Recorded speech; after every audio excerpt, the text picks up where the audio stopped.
It turns out elephants will eat practically anything. No tree or bush is safe. Bark, wood, roots, even the soil they grow in, all are on the menu. But it's so poorly nutritious they need to eat a lot.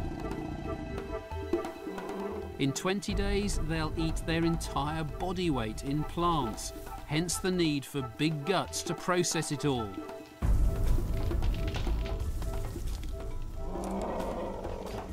Let's go back there. The wind is stable now. It's kind of just go around. Okay.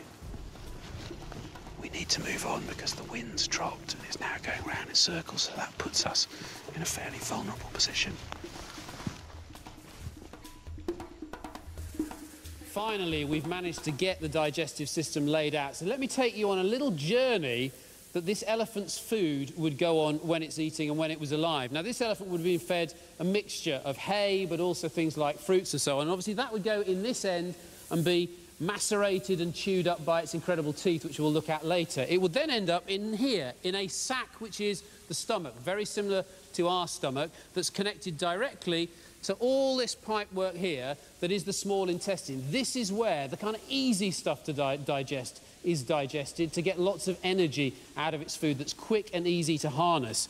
Then, though, the small intestine goes round here, down this pipe here, and joins this massive bag here, which is called the cecum. We have a cecum, we have a little appendix next to it, which is relatively small because we don't digest this kind of food. But this is the really important part of the elephant's digestive system, where fermentation goes on to extract goodness out of this incredibly rough plant material. That goes on in the cecum, which is then connected to this massive piece of pipework, which is the large intestine, where some more fermentation goes on and the absorption of the goodness that the elephants manage to get out of here. And then finally, when it gets down to the rectum, out it produces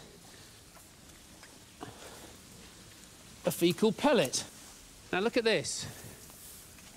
They're not massively different in terms of you can tease this apart and it's very familiar as what started in the front end. It's not a brilliantly efficient digester, but it stays alive and it's able to fuel this huge, massive animal thanks to this part of its digestive system.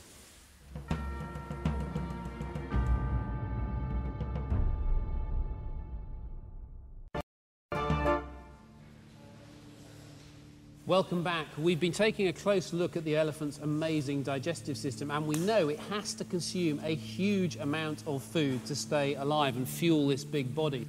As we dissect this animal, we want to piece together its evolutionary history. How, for example, did the elephant's teeth adapt to cope with the coarse diet needed to fuel such a massive body? While Joy starts work on the jaw to find out, biologist Simon Watt's going to look at the difficulties faced by the elephant's ancestors as their bodies grew in size. Just look at this skeleton, accounting for nearly 17% of the elephant's total body weight. It's the heaviest of any land animal. And it grew so big in order to house its massive guts. But that size produced a problem for evolution to overcome. How do you reach food on the ground? There were different solutions on neighbouring branches of the Tree of Life. 23 million years ago, Gomphotherium came up with one answer, increasing the length of its lower jaw to bring the mouth to the ground.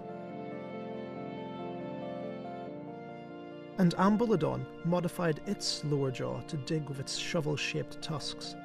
But this cumbersome lower jaw began to shrink on one branch of the Tree of Life, leaving behind a long nose to grub for food. The result was a group of animals we know today as elephants. To cope with so much rough, fibrous food, the elephant's mouth evolved in an extraordinary way. Okay, what we're looking at right now is the lower jaw of the elephant. And right here is one of the really large muscles that helps to close the lower jaw. This muscle attaches at the corner and it pulls all the way up to this bony process right here. These are massive muscles and they generate a lot of heat because this animal is chewing all the time. If we move down into this area and we remove the cheek, we'll be able to see the teeth of this animal. So let's go down and cut that off. So here's the lower jaw. This is all bone. And now as we reveal this area, we can see the teeth. This is a lower tooth. Here's the second lower tooth. This is an upper tooth right here. And so these are grinding against each other. We can see much better if we look at it in a dry skull. And Gerald has a dried elephant skull over here that we can look at.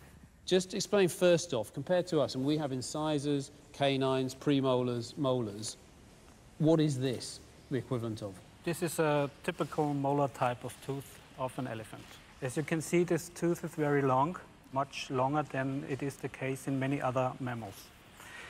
And you can see on the grinding surface here a lot of ridges, which are called lamellae. We have one lamella here, one of this section, and they were glued together with cement. Okay, so you couldn't store 6 of these teeth in your skull from when you're born. So you start off with a very small version of the tooth as a lamella. As that grows, it grows bigger, longer, and then glues them together in the jaw. It's like a conveyor belt. The elephant tooth conveyor belt starts at the back of the mouth, where new sections of tooth, lamellae, are constantly growing and pushing forwards. As the front of the teeth wear out, the lamellae break off to be replaced by the ones behind them. In this way, the teeth are constantly renewed to keep the elephant munching away.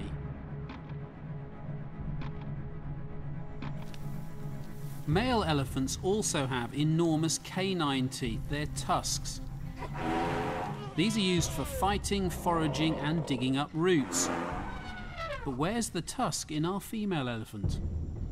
In a male, a tusk would actually emerge right over here. There's a flap right here, one on either side of the trunk, and you would see the big tooth, the big tusk sticking out here. But it's always been assumed that females don't have it, and we certainly don't see anything right here, so it looks like she has no tusk. But let's cut underneath and see whether or not she has no tusk. So as we cut through this skin and peel it back,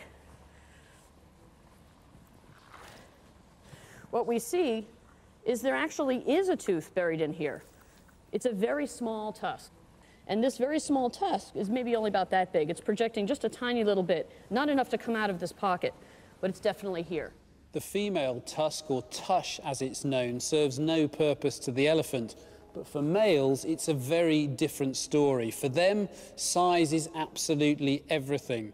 They've evolved such large tusks through sexual selection as a sign of the power and dominance of the bull. But more recently, new evolutionary pressures have come to bear, as Richard Dawkins explains. During the time when humans have been hunting elephants for ivory, there's a significant trend to get smaller tusks. It looks as though what's happened is that poachers and legitimate hunters are all the time shooting the biggest tuskers in order to get the ivory, with the result that there was a massive selection pressure in favor of smaller tusks.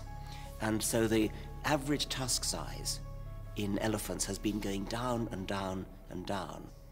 It's one of the spectacular examples of evolution happening before our very eyes within living memory. It can happen very, very fast. The thing that staggers me is if this is 10 kilograms and this is a small tusk, in an adult African male, you could have a tusk that's 100 kilos, 10 times the weight of that, sticking way out. Just the skull with no flesh on it at all could weigh 1.5 tons. But you need to have that strength in the skull to be able to support these massive tusks and house your huge, great grinding teeth. But if you had it on a long neck, you would never get your head off the ground. Yes, that's true. So instead, elephants support their massive head on a short neck. But that produces another problem to overcome: reaching food on the ground. As we've seen, evolution's solution is one of nature's great wonders, the only limb of its kind, the trunk. The trunk is an astonishingly versatile organ. It is used for social purposes, for caresses, for greetings.